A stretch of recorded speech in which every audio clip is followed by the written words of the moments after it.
तो सभी मित्रों का स्वागत है। आज 23वां दिन है और पहले विभाग विज्ञान भैरव तंत्र के 229वें पेज पर हूं मैं अभी। एक नया चैप्टर शुरू हुआ था कल, चैप्टर नंबर 12। कुछ प्रश्न उनके थे, जैसे कि कृपया बताएं कि नाभि केंद्र, तीसरी आंख और मेरुदंड के काम क्या हैं। फिर एक प्रश्न था, बुद्ध की तपश्चर्या संसार से विपरीत मालूम होती है, वह मध्य मार्ग नहीं मालूम होती है। तीसरा था, ये हृदय केंद्र को विकसित करने के व्यवहारिक उपाय क्या क्या हैं।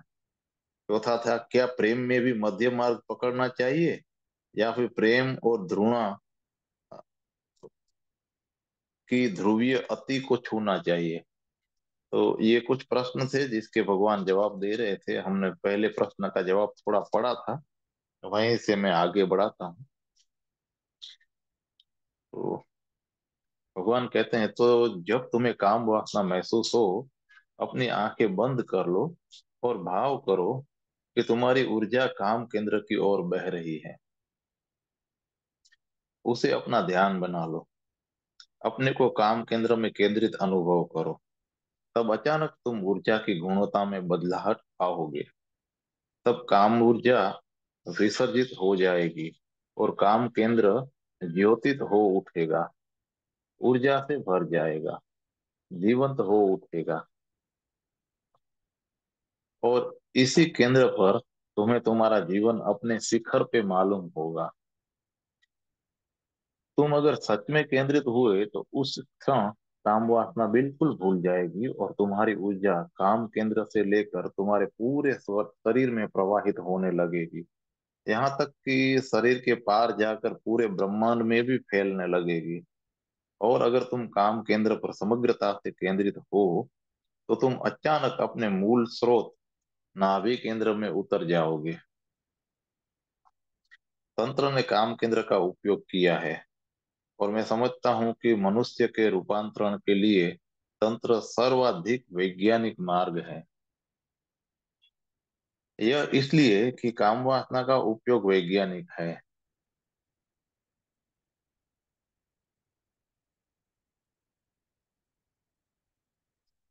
जब मन अपने आप ही उसकी ओर बह रहा है, तो क्यों न हो कि इस स्वाभाविक प्रवाह को वाहन के रूप में काम में लाया जाए। तंत्र और नीतिवादी शिक्षा में यही बुनियादी भेद है। नीतिवादी शिक्षक काम केंद्र को रूपांतरण के लिए उपयोग में नहीं ला सकते क्योंकि वे इससे भयभीत हैं, और जो काम ऊर्जा से डरा हुआ है उसे अपने को रूपांतरित करना बहुत बहुत कठिन होगा, क्योंकि वह नाहक ही धारा से लड़ रहा है, नदी के विपरीत तैर रहा है। नदी के साथ बहना आसान है, बहो। और अगर तुम किसी संघर्ष के बिना बह सकते हो तो तुम इस केंद्र का उपयोग करो। केंद्रित होने के लिए कोई भी केंद्र चलेगा। तुम अपने केंद्र तुम अपने केंद्र भी निर्मित कर सकते हो।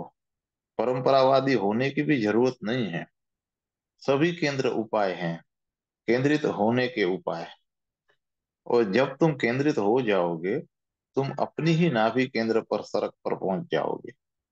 केंद्रित चेतना हमेशा अपने मूल स्रोत पर वापस पहुंचती है। यहाँ ये पहला प्रश्न पूरा होता है। दूसरे प्रश्न में हम आते हैं। बुद्ध ने बड़ी संख्या में लोगों को सन्यासी बनने के लिए प्रेरित किया। उनके सन्यासी अपने भोजन के लिए भिक्षा मांगते थे और समाज, व्यवसाय तथा राजनीति से अलग रहते थे। बुद्ध स्वयं एक तपस्वी का जीवन जीते थे। यह तपश्चर्या का जीवन सांसारिक जीवन का दूसरा छोर मालूम होता है। यह मध्य मार्ग मालूम नहीं पड़ता है। कृपया इसे स्पष्ट करें। अब यहाँ भगवान कहते हैं कि यह समझाना कठिन होगा क्योंकि तुम नहीं जानते कि सांसारिक जीवन का दूसरा छोर क्या है। सांसारिक जीवन का दूसरा छोर सदा मृत्यु है। ऐसे शिक्षक हुए हैं जिन्होंने कहा है कि आत्मघात ही एकमात्र रास्ता है, अतीत में ही नहीं, आज भी ऐसे विचारक हैं जो कहते हैं कि जीवन अर्थहीन है। जीवन अगर अर्थहीन है तो मृत्यु अर्थपूर्ण हो जाती है। जीवन और मृत्यु एक दूसरे के सर्वथा विपरीत हैं। इसलिए जीवन का विपरीत मृत्यु है। इसे समझने की कोशिश करो और यह तुम्हारे लिए मार्ग ढूंढने में भी सहयोगी होगा, बहुत सहयोगी। अगर मृत्यु जीवन की ध्रुवीय विपरीतता है, दूसरा छोर है, तो मन आसानी से मृत्यु पर जा सकता है। और वही होता है जब कोई आत्महत्या करता है। तो क्या तुम नहीं देखते कि आत्महत्या करने वाला व्यक्ति जीवन के प्रति बहुत आसक्ति से भरा हुआ था। सिर्फ वे लोग ही आत्मघात करते हैं जो जीवन के प्रति बहुत आसक्त होते हैं। उदाहरण के लिए तुम अपनी पत्नी या पति के बहुत आसक्त हो और सोचते हो कि तुम उसके बिना न जी सकोगे। फिर पति या पत्नी मर जाती है और तुम आत्मघात कर लेते हो। मन दूसरे छोर पर पहुंच गया क्योंकि वह पहले छोर जीवन से बहुत बंधा हुआ था। जब जीवन निराशा लाता है तो मन तुरंत दूसरे छोर पे चला जाता है। आत्मघात भी दो तरह के हैं, इकट्ठा आत्मघात और क्रमिक आत्मघात। तुम क्रमिक आत्मघात भी कर सकते हो। तुम अपने जीवन को तुम अपने को जीवन से अलग कर ले सकते हो, जीवन से अपने लगाव विच्छिन्न कर सकते हो, धीरे धीरे क्रमशः भी मर सकते हो। बुद्ध के समय में ऐसे संप्रदाय थे जो आत्मघात का प्रचार करते थे। जीवन के लिए जीवन के सांसारिक जीवन के वास्तविक विरोधी वे ही थे। वे सिखाते थे कि जीवन के नाम से चलने वाले इस अनर्थ से, इस दुख संताप से निकलने का एक ही उपाय है और वो है आत्मघात। वे कहते थे कि अगर तुम जीवित हो तो फिर दुख अनिवार्य है। जीते जी दुख के पार जाने का कोई उपाय नहीं है। इसलिए आत्महत्या कर लो, अपने को नष्ट कर डालो। जब हम यह सुनते हैं तो लगता है कि यह बात कुछ अतिशयोक्तिपूर्ण है, लेकिन इसे समझने की कोशिश करो, इसमें भी कुछ अर्थ है। सिगमंड फ्राइड 40 वर्षों तक मनुष्य के मन के साथ निरंतर काम करने के बाद, और यह सबसे लंबा अनुसंधान है जो कि व्यक्ति कर सकता है, इस नतीजे पर पहुंचा कि मनुष्य जैसा है सुखी नहीं हो सकता। मन की जो व्यवस्था है उसमें दुख ही पैदा हो सकता है। इसलिए अधिक से अधिक आदमी ने सामने ही वि- अधिक से अधिक आदमी के सामने यही विकल्प है कि हम दुख झेलें, कि अ, कि हम कम दुख झेले कि ज्यादा दुख झेले। दुख न हो, यह चुनाव उसके सामने है नहीं। अगर अपने मन को समझा बुझा लो तो कम दुख मिलेगा बस। यह स्थिति बहुत निराशाजनक है। अस्तित्ववादी छात्र कामू और दूसरे भी कुछ लोग कहते हैं कि जीवन कभी आनंदपूर्ण नहीं हो सकता है। जीवन की प्रकृति में ही भय, संताप, उत्पीड़न आदि समाये हुए हैं। इसलिए आदमी ज्यादा से ज्यादा यही कर सकता है कि आशा के बिना वह सब दुख संताप का वीरता से सामना करे। तुम उसे वीरता से जेल भर सकते हो, और वह भी बिना किसी आशा के। यह स्थिति सचमुच निराशाजनक है। इसलिए कामू कहता है कि अगर यही हाल है तो आत्महत्या क्यों न कर लें। अगर जीवन को दुख के पार जाने का उपाय ही नहीं है तो क्यों न इस जीवन को त्याग दिया जाए। दोस्तोवस्की के उपन्यास ब्रदर्स कामाजोव में, जो संसार का एक बड़े से बड़ा उपन्यास है, उसका एक पात्र कहता है कि मैं ईश्वर की तलाश इसलिए कर रहा हूँ कि उसे मैं जीवन में प्रवेश कर उस उसका एक पात्र कहता है कि मैं ईश्वर की तलाश इसलिए कर रहा हूँ कि उसे मैं जीवन में प्रवेश का टिकट वापस कर दूं।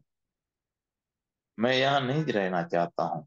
वो पात्र कहता है कि अगर कोई ईश्वर है तो वो बहुत हिंसक और क्रूर होगा, क्योंकि मुझसे पूछे बिना ही उसने मुझे जीवन में झोंक दिया है। यह कभी मेरा चुनाव नहीं था, और मैं अपनी मर्जी के बिना जीवित क्यों हूँ? बुद्ध के समय में ऐसे अनेक विचारक थे। बुद्ध का समय मनुष्य के इतिहास में बौद्धिक रूप से बड़ा ही जीवंत और उत्थान का समय था। उदाहरण के लिए अजित केशकम्बल था। तुमने शायद उसका नाम भी न सुना हो, क्योंकि आत्महत्या का उपदेश देने वालों के इर्द गिर्द अनुयायियों की जमात खड़ी नहीं होती है। इसलिए अजित केशकम्बल का कोई संप्रदाय नहीं है। लेकिन उसने 50 वर्षों तक निरंतर कहा कि आत्मघात ही एकमात्र रास्ता है। कहते हैं कि किसी ने अजीत से पूछा कि तब तुमने खुद आत्महत्या क्यों नहीं की है? उत्तर ने उत्तर में उसने कहा, इस बात का उपदेश देने के लिए मैं जीवन को झेल रहा हूँ। मुझे संसार को एक संदेश देना है, और अगर मैंने ही आत्महत्या कर ली तो यह काम कौन करेगा? यह संदेश देगा कौन? यह संदेश देने के लिए ही मैं यहाँ हूँ, अन्यथा जीवन जीने योग्य नहीं है। हमारे तथाकथित जीवन का यह दूसरा छोर है। बुद्ध का मध्य मार्ग था। बुद्ध ने कहा, न मृत्यु न जीवन। वही सन्यास का अर्थ भी है। न जीवन से राग और न विराग, बस बीच में ठहर जाना।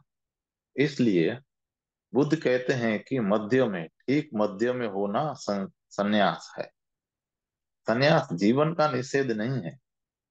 सन्यास जीवन और मृत्यु दोनों दोनों का निषेध है। जब तुम जीवन को और मृत्यु दोनों दोनों से निर्लिप्त होते हो तो तुम सन्यासी हो। अगर तुमने जीवन और मृत्यु दोनों छोर देख लिए तो तुम सन्यासी हो।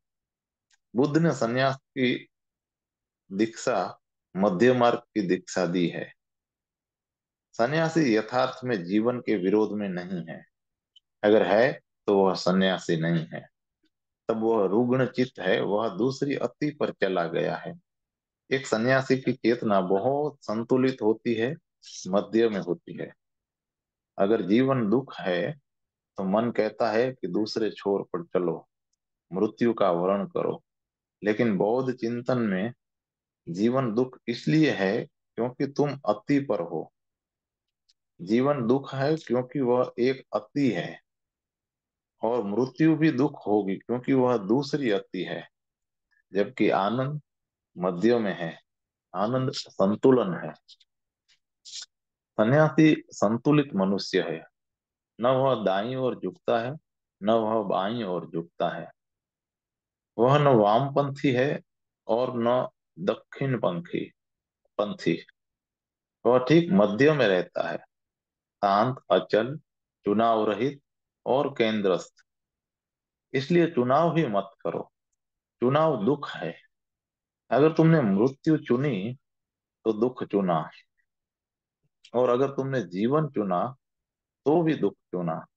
क्योंकि जीवन और मृत्यु दो अतियां हैं, और याद रहे, वे एक ही चीज की दो अतियां हैं।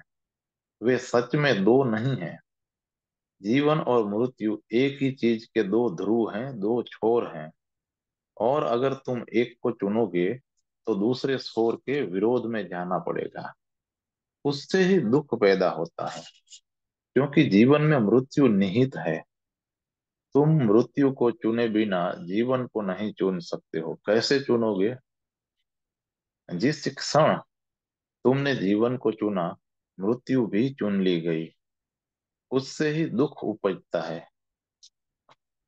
क्योंकि जीवन को चुनने के साथ ही मृत्यु उसके साथ आ जाती है। तुमने सुख चुना कि युगपत, और अनजाने तुमने दुख भी चुन लिया, क्योंकि दुख सुख का हिस्सा है। अगर तुमने प्रेम चुना तो तुमने घृणा को भी चुन ली। दूसरा तुम में अंतर्निहित है, छिपा है। जो प्रेम चुनेगा वह दुख पाएगा, क्योंकि उसे घृणा से गुजरना होगा, और घृणा में दुख है। चुनाव मत करो, मध्य में रहो। मध्य में सत्य है। एक छोर पर मृत्यु है और दूसरे छोर पर जीवन है, लेकिन दोनों के बीच मध्य में ऊर्जा बह रही है। वही सत्य है। इसलिए चुनो मत, क्योंकि चुनाव का अर्थ है कि तुम एक के विरुद्ध दूसरे को चुनते हो। मध्य में होना निर्विकल्प होना है, और उसका मतलब है कि तुमने पूरी चीज छोड़ दी। और जब तुमने चुनाव नहीं किया तो तुम दुखी नहीं हो सकते। मनुष्य चुनाव के कारण ही दुख भोगता है। चुनाव मत करो, केवल हो। यह कठिन है, करीब करीब असंभव मालूम पड़ता है, लेकिन इसका प्रयोग करो। जब भी दो अतियों का सामना पड़े, बीच में रहो। धीरे धीरे तुम्हें इसका एहसास होने लगेगा, प्रतीति होने लगेगी। और एक बार मध्य में होने की यह प्रतीति उपलब्ध हो जाए, जो कि नाजुक बात है, जीवन की सब नाजुक बात तब तुम्हें कभी भी विचलित नहीं करेगी, कुछ भी दुखी नहीं करेगा। तब तुम दुख के बिना जियोगे। और वही सन्यासी का अर्थ है, दुख के बिना जीना। लेकिन दुख के बिना जीने के लिए चुनाव के बिना जीना होगा, मध्य में रहना होगा। और बुद्ध ने पहली बार बोध पूर्वक सदा मध्य में रहने का मार्ग निर्मित किया है। तीसरा प्रश्न, हृदय केंद्र के खुलने और उसके विकास के संबंध में कुछ व्यवहारिक बातें बताने की कृपा करें। भगवान कहते हैं कि पहली बात के सिर के बिना होकर रहो। भाव करो कि तुम बिना सिर के हो, सिर के बिना गति करो। यह बेतुका मालूम पड़ता है, लेकिन यह बहुत महत्व का प्रयोग है। प्रयोग करो और तब तुम जानोगे। चलो और भाव करो कि तुम्हारा सिर नहीं है। शुरू शुरू में यह एक मान्यता भर होगी और बहुत अजीब मालूम होगी। जब तुम्हें यह भाव आ जाएगा कि मुझे सिर नहीं है, तो नहीं है तो वह बहुत अजीब और आश्चर्यजनक मालूम होगा। लेकिन धीरे धीरे तुम हृदय में स्थित हो जाओगे। एक नियम है, तुमने देखा होगा कि जो अंधा है उसके कान ज्यादा ग्राहक होते हैं। उसके कान संग, उसके कान संगीत प्रवीण होते हैं। अंधे लोग ज्यादा संगीत प्रिय होते हैं। संगीत के लिए उनका रुझान गहरा होता है। क्यों? क्योंकि जो ऊर्जा आंख से बहती है वह आंख की राह न पाकर दूसरी राह चुनती है। वह कान से होकर बहती है। अंधे आदमी को स्पर्श की संवेदनशीलता भी अधिक रहती है। अगर कोई अंधा आदमी तुम्हें स्पर्श करे तो तुम्हें फर्क पड़ता पता चलेगा। सामान्यतः हम आंख से छूने का काम करते हैं। हम दूसरे को आंख से स्पर्श करते हैं। अंधा आदमी आंख से छूने में असमर्थ है, इसलिए वह यह काम हाथ से करता है। अंधा आदमी आंख वाले से ज्यादा संवेदनशील होता है। इस नियम के कुछ अपवाद हो सकते हैं, लेकिन सामान्यतः ऐसी ही बात है। एक केंद्र के नहीं रहने से दूसरा केंद्र गति करने लगता है। तो इस प्रयोग को करो, सिर के बिना होने का प्रयोग। और अचानक तुम्हें आश्चर्यजनक अनुभव होगा। वह यह कि पहली बार तुम अपने हृदय में स्थित हो जाओगे। ऐसे चलो कि कंधे पर सिर ही नहीं है। ध्यान में बैठ जाओ, आंख बंद कर लो और भाव करो कि मेरा सिर ही नहीं है। भाव करो कि मेरा सिर गायब हो गया है। शुरू में तो यह मान्यता ही होगी, लेकिन धीरे धीरे तुम महसूस करोगे कि सिर सचमुच गायब हो गया है। और जब महसूस करोगे कि सिर गायब है, तो तुरंत तुम्हारा केंद्र हृदय पर उतर आएगा। तब तुम संसार को सिर से नहीं, हृदय से देखोगे। पहली बार जब पश्चिम के लोग जापान गए तो उन्हें विश्वास नहीं आया कि सदियों से जापानी मानते आए हैं कि वे पेट से सोचते हैं। अगर तुम एक जापानी बच्चे को जो पाश्चात्य ढंग से शिक्षित नहीं हुआ है पूछो कि तुम्हारा सोचना कहाँ है, तो वह पेट की तरफ इशारा करेगा। सदियां बीत गई और जापान सिर के बिना ही जी रहा है। यह एक महज धारणा है। अगर मैं तुमको पूछूं कि तुम्हारा विचार कहाँ चलता है तो तुम सिर की तरफ इशारा करोगे, लेकिन एक जापानी पेट की तरफ इशारा करेगा, सिर की तरफ नहीं। और यह भी एक कारण है कि जापानी ज्यादा शांत और इकट्ठा है। अब यह बात नहीं रही है, क्योंकि पश्चिम सर्वत्र छा गया है। अब पूर्व कहीं नहीं रहा है, सिर्फ यहाँ वहाँ कुछ व्यक्तियों में। द्वीप की तरह पूर्व जीवित है, अन्यथा पूर्व समाप्त हो गया है। अब तो सारा जगत पाश्चात्य है। तो बेसिर होने का प्रयोग करो। स्नान घर में अपने आईने के सामने खड़े होकर ध्यान करो। अपनी आंखों में गहरे देखो और भाव करो कि तुम हृदय से देख रहे हो। धीरे धीरे हृदय केंद्र काम करने लगेगा, और जब हृदय काम करता है तो वह तुम्हारे पूरे व्यक्तित्व को बदल देता है, पूरी संरचना को रूपांतरित कर देता है। क्योंकि हृदय के अपने ढंग हैं। इसलिए पहली बात कि बेसिर होना सीखो, और दूसरी बात कि ज्यादा प्रेम पूर्ण हो जाओ। प्रेम सिर से नहीं हो सकता है।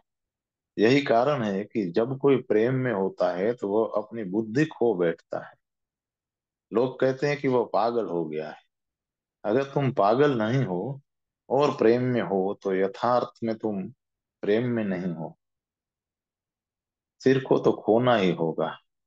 अगर सिर ज्यों का त्यों काम करे तो प्रेम नहीं हो सकता है, क्योंकि प्रेम के लिए हृदय को सक्रिय होना है, सिर को नहीं। प्रेम हृदय का व्यापार है।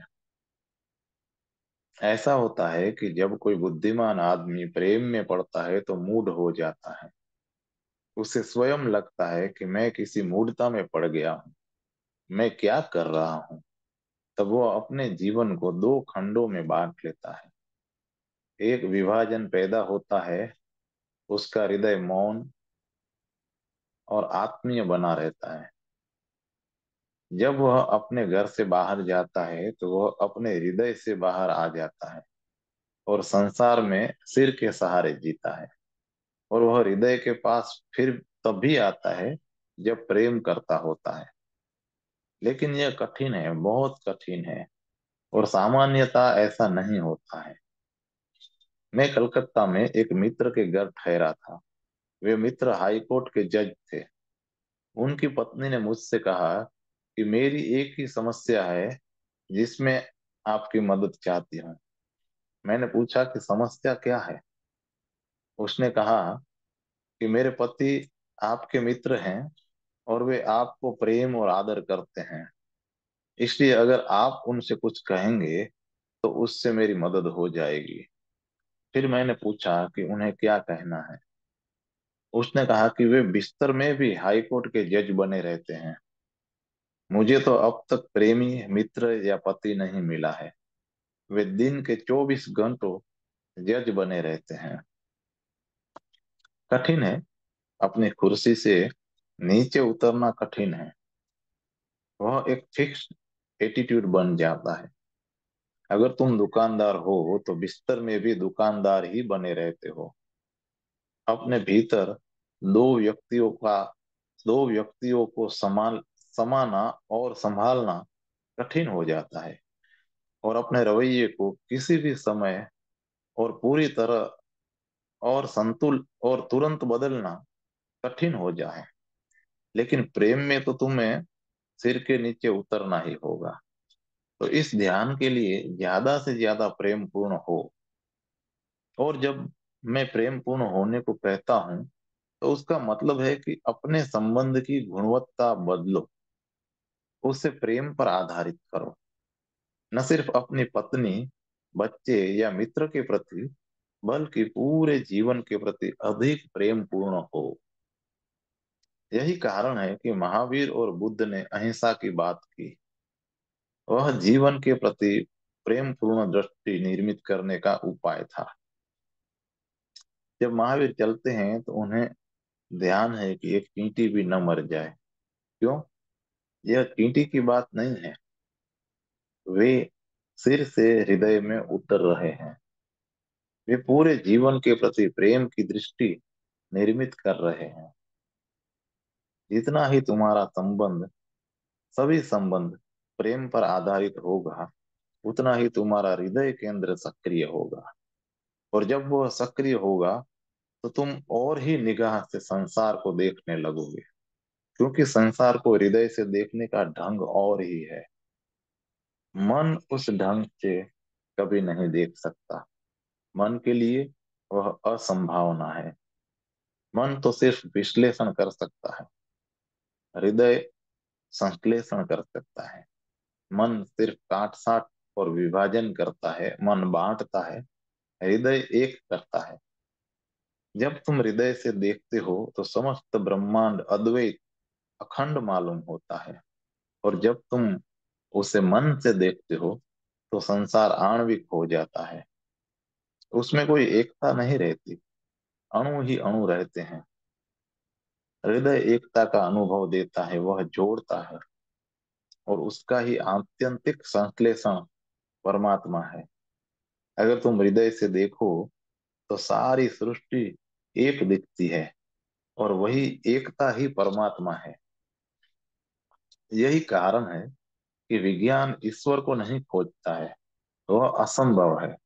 क्योंकि विज्ञान जो उपाय काम में लाता है वे आत्यंतिक एकता तक नहीं पहुंचा सकते।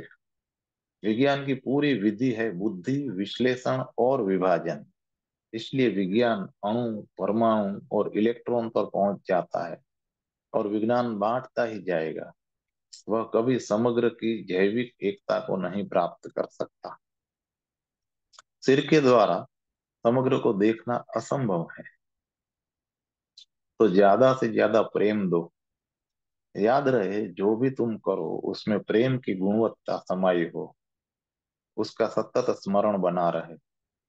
तुम घास पर चल रहे हो, अनुभव करो कि घास जीवित है। प्रत्येक पत्ती उतनी ही जीवंत है जितने जीवंत तुम हो। महात्मा गांधी एक बार शांति निकेतन में रविंद्रनाथ ठाकुर के साथ ठहरे थे। जरा इनके दृष्टिकोण के भेद को देखो। गांधी जी की अहिंसा एक मानसिक बात थी। वे सदा उसको सोच विचार की नजर से देखते थे। वे सिर्फ उनकी बुद्धि का खेल था। वे उस पर विचार करते थे, चिंतन मनन करते थे और तब निर्णय लेते थे। पहले प्रयोग करते थे, तब निष्पत्ति निकालते थे। अगर तुमने उनकी आत्मकथा पढ़ी है तो तुम्हें याद होगा कि उन्होंने उस किताब का नाम भी एक्सपेरिमेंट विथ ट्रूथ, सत्य के साथ प्रयोग। एक्सपेरिमेंट, प्रयोग शब्द ही वैज्ञानिक है, बुद्धि का है, प्रयोगशाला का है। तो गांधी जी कभी रविंद्रनाथ के मेहमान थे और वे दोनों बगीचे में घूमने निकले। जमीन हरी थी, जीवंत थी। उसे देखकर गांधी जी ने रविंद्रनाथ से कहा कि आए हम लोग घास पर बैठे। रविंद्रनाथ ने कहा कि यह असंभव है, मैं घास पर नहीं चल सकता। एक एक पत्ती उतनी ही जीवंत है जितना मैं ऐसी जीवंत चीज पर पांव नहीं रख सकता। और रविंद्रनाथ अहिंसा के प्रचारक नहीं थे, कतई नहीं। उन्होंने कभी अहिंसा की बात नहीं की, लेकिन वे हृदय से देखते थे। वे घास को अनुभव करते थे। गांधी ने रविंद्रनाथ की बात पर विचार किया और तब कहा कि आप सही हैं। यह मन की दृष्टि है, यह मन का खेल है। प्रेम करो, वस्तुओं को भी प्रेम करो। अगर कुर्सी पर बैठे हो तो कुर्सी के प्रति प्रेम पूर्ण बनो। कुर्सी को अनुभव करो, कुर्सी के प्रति कृतज्ञ अनुभव करो। कुर्सी तुम्हें विश्राम दे रही है, उसके स्पर्श को महसूस करो, उसके प्रति प्रेम का भाव रखो। कुर्सी ही महत्वपूर्ण नहीं है। अगर भोजन कर रहे हो तो प्रेम से भोजन करो। भारत की दृष्टि है अन्न ब्रह्म। मतलब यह है कि जब भोजन करो तो भोजन के प्रति प्रेम पूर्ण हो। भोजन तुम्हें ऊर्जा, बल और जीवन दे रहा है। तुम उसके प्रति कृतज्ञता अनुभव करो और उसे प्रेम से लो। सामान्यतः हम बहुत हिंसक ढंग से भोजन करते हैं, मानो हम किसी की हत्या कर रहे हैं। ऐसा नहीं लगता कि हम भोजन को आत्मसात कर रहे हैं, हम उसकी हत्या करते होते हैं। या तुम बहुत उदासीन भाव से, संवेदनहीन ढंग से पेट में कुछ डालते चले जाते हो। अपने भोजन को प्रेम पूर्वक, कृतज्ञता के भाव से हाथ में लो। वह तुम्हारा जीवन है। उसे आहिस्ते मुंह में डालो, उसका स्वाद लो, रस लो। उसके प्रति उदासीन मत रहो, उसके साथ हिंसा मत करो। हमारा दांत हमारे दांत बहुत हिंसक है। यह हिंसा हमें पशुओं से विरासत में मिली है। पशुओं के पास उनके नाखून और उसके दांत के सिवाय कोई हथियार नहीं होता। तुम्हारे दांत बुनियादी बुनियादी रूप से तुम्हारे हथियार हैं। इसलिए तुम दांत से हिंसा करते हो, दांत से भोजन को कुचलते हो। यही कारण है कि तुम में जितनी ज्यादा हिंसा है, तुम्हें उतने अधिक भोजन की जरूरत पड़ती है।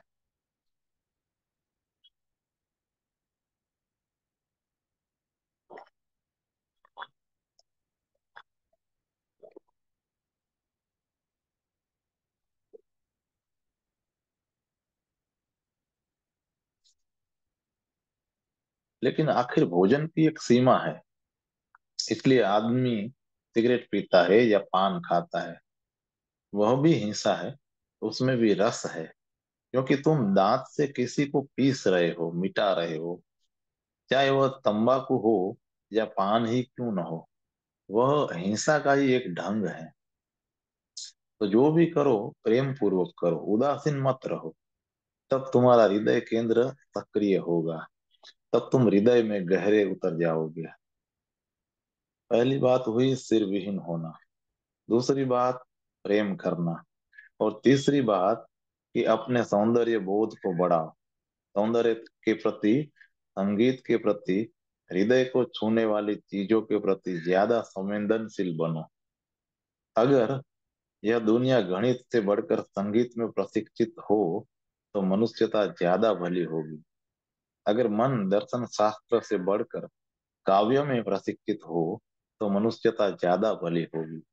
क्योंकि जब तुम संगीत सुनते हो या संगीत का सृजन करते हो तो उस समय मन की जरूरत नहीं रहती है। उस समय तुम मन से हटकर हृदय के पास होते हो। इसलिए ज्यादा सौंदर्य प्रिय, ज्यादा काव्यपूर्ण, ज्यादा संवेदनशील हो। जरूरी नहीं है कि तुम बड़े संगीतज्ञ बनो या बड़े कवि या चित्रकार बनो। तुम उनका आनंद ले सकते हो, या तुम अपने ढंग से कुछ सृजन भी कर सकते हो। पिकासो बनने की जरूरत नहीं है। तुम अपने घर को रंग सकते हो, तुम कोई चित्र रंग सकते हो।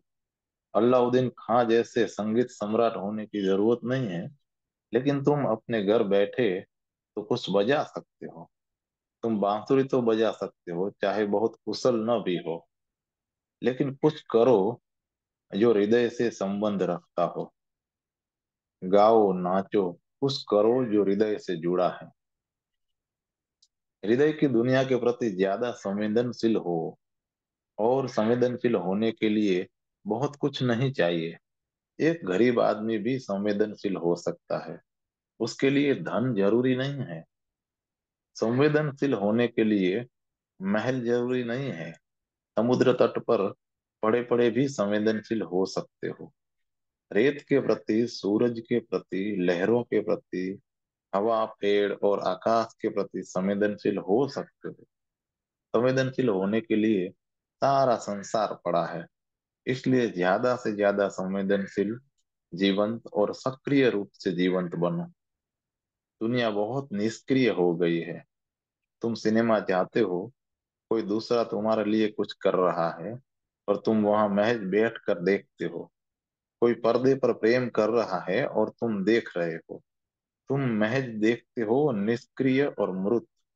तुम कुछ करते नहीं हो, कुछ भागीदार नहीं हो। और जब तक तुम भागीदार नहीं बनते तब तक तुम्हारा हृदय केंद्र सक्रिय नहीं होगा। इसलिए कभी कभी नाचना बेहतर है। तुम कोई बड़े नर्तक नहीं होने जा रहे हो, जरूरी भी नहीं है। टेढ़ा मेढ़ा जैसा बने, बस नाचो। उससे तुम्हें हृदय की अनुभूति मिलेगी। जब तुम नाच रहे हो, हृदय तुम्हारा केंद्र होगा। उस समय बुद्धि भी केंद्र नहीं हो सकती है। उछलो कूदो, बच्चे की तरह खेलो। कभी कभी अपने नाम, पद, प्रतिष्ठा सबको पूरी तरह भूल जाओ और बच्चे की भांति हो जाओ। गंभीर मत रहो, जीवन को खेल की तरह लो। तब हृदय विकास करेगा, तब हृदय को ऊर्जा मिलेगी। और जब तुम्हारे पास जीवित हृदय होगा, तब तुम्हारे मन का गुणधर्म भी बदल जाएगा। तब तुम मन को साथ ले सकते हो। तब तुम मन से भी काम ले सकते हो। लेकिन तब मन एक महज यंत्र होगा। तुम उसका उपयोग कर सकते हो। तब तुम उससे ग्रसित नहीं रहोगे। तो तब तुम जब चाहो उससे हट सकते हो। तब तुम मालिक हो। हृदय ही भाव देगा कि तुम मालिक हो। एक और बात, तब तुम यह भी जानोगे कि न सिर हो और न हृदय हो। क्योंकि तुम तो सिर से हृदय और हृदय से सिर के बीच गति कर सकते हो। तब तुम जानते हो कि तुम कुछ और हो, भिन्न।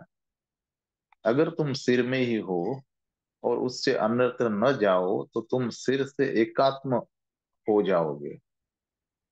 तब तुम नहीं जानोगे कि तुम भिन्न हो। सिर से हृदय और हृदय से सिर के बीच गति करने से तुम्हें पता चलता है कि तुम सर्वथा भिन्न हो, उनसे अलग हो। कभी तुम सिर में होते हो, कभी हृदय में। लेकिन तुम खुद न सिर हो न हृदय हो। बोध का यह तीसरा बिंदु तीसरे केंद्र पर, नाभि केंद्र पर तुम्हें पहुंचा देगा। और नाभि कोई केंद्र नहीं है सच में, वहां तुम हो ही। यही कारण है कि उसका विकास नहीं किया जा सकता है, उसका सिर्फ आविष्कार होता है।